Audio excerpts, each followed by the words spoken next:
Hello అండి. Welcome back to me సేవ madam family blogs. మా ఓడేటి గుర్రంలో ఎగురుతుండ అనుకుంటున్నారా? అయ్య బాబోయ్! ఈడు చేసిన హడావిడి అంతా ఇంత కదండి. ఆళ్ళమ్మ చేతిలోంచి ఒక్క గెంతి గెంతి ఈ బొమ్మ మీద పడ్డాడండి. మేము అనుకున్నాము లాస్ట్ టైమ్ ఈ బొమ్మని చూసి ఊరుకున్నాడండి. సర్లే ఈడికి నచ్చలేదేమో అనుకున్నాం. కానీ ఈసారి వచ్చినప్పుడు పొట్టు బుడంకాయ గాడండి నిజంగానైనా పట్టు పట్టాడండి.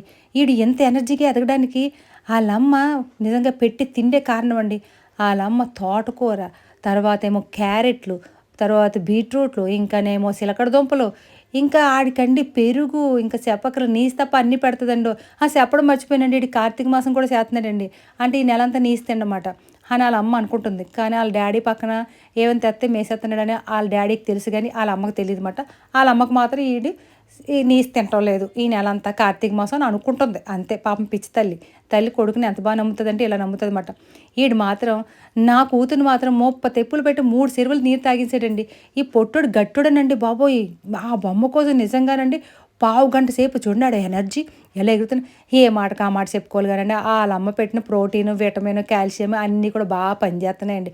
ఈడికి ఇంకా సంవత్సరం కూడా కాదండోయ్! ఓన్లీ 10 నెలలే. అయినా చూడండి ఎంత చక్కగా ఎగురుతున్నాడో దిష్టితో వెళ్తుంది. అలా ఉందన్నమాట. నాకైతే ఇంకా ఆడించాలని ఈ బెడ్‌రూమ్‌లో ఒక బెడ్‌రూమ్‌లో అయిపోయింది కానీ నేను అంటున్నాను తీసుకెళ్ళి ఇంకో బెడ్‌రూమ్‌లో దాసి డోరేసి అంటున్నాను. నా కూతురికి భయము. ఆడెక్కడొచ్చి దాని బదులు ఆ యమ్మ చేతిని పట్టించుకుంటాడో అని ఆయమ్మ భయం ఆయమ్మది. తీరా చూడండి ఇంకా లాస్ట్‌కి ఇంకో బెడ్‌రూమ్‌లోకి పరిగెడుతుంది. పరిగెడుతుంటే తనకన్నా ముందు ఈడే ఎళ్ళిపోతున్నాడు. చూడండి ఎలా ఎగురుతున్నాడో నిజంగా ఎగరడానికి చెప్పుకోవచ్చండి. ఎలాగో అమ్మమ్మో! పులి పిల్లలాగా ఎగురుతున్నాడు. ఈడు పులేనండోయ్ నిజంగానే. ఆ కోపము ఒక పక్క నుంచి చిరాకు ఇంక మధ్య మధ్యలో అరుపులు మాటండి. మా లల్లిని తిట్టేస్తున్నాడు. మా లల్లి మీద కసి పెంచేసుకున్నాడు. పక్కనైతే నేనైతే కనుక నవ్వు మాట ఇంక ఎలా తిప్పితే అలా తిరిగేస్తున్నాడు చూడండి. ఏదో బాల్‌ని మనం బొమ్మకి కీ పెట్టి గెంతిస్తే ఎలాగుంటదో అలా గెంతుతున్నాడండి నిజంగానన. ఆడు పక్కన గుడ్డు చూసారా గుడ్డును కూడా పట్టించుకోలేదు. ఆడికి కార్తీక మాసం కదా! మాకు తెలీదమాట. మేమేమో గుడ్డు ఉడకబెట్టేసామమాట అండి. కానీ ఆళ్ళ అమ్మ ఎట్టనివ్వలేదండోయ్. ఆళ్ళ తాతయ్య బెడ్‌రూమ్‌లోకొచ్చాడు. అక్కడి నుంచి మళ్ళీ పరుగో. నేనన్నాను తీసుకెళ్ళి కబోర్డ్‌లో పెట్టి అన్నాను. అదిగో చూడండి మా అమ్మాయి పడిపోబోయింది. కాళ్ళలోకి అడ్డు పడిపోతుంటే ఇంకెలాగో తప్పించుకొని అక్కడ పెట్టింది ఎగరలేదనుకుంటా. నా కూతురు ఓ పిచ్చిది. ఆడు ఎగరలేడని ఆడు మంచం ఎగిరేసాడు. దీని మీద అంతసేపండి బుసుక్కుమని పట్టేసుకున్నాడనమాట. ఇంక తీసుకొచ్చి కబోర్డ్‌లో పెట్టేసింది. ఇంక అక్కడి నుంచి ఆ కబోర్డ్‌ని వదలలేదండి. ఆ కబోర్డ్ మా లల్లిని అడుగుతున్నాడు తీయమని. మా లల్లి తీయనంది.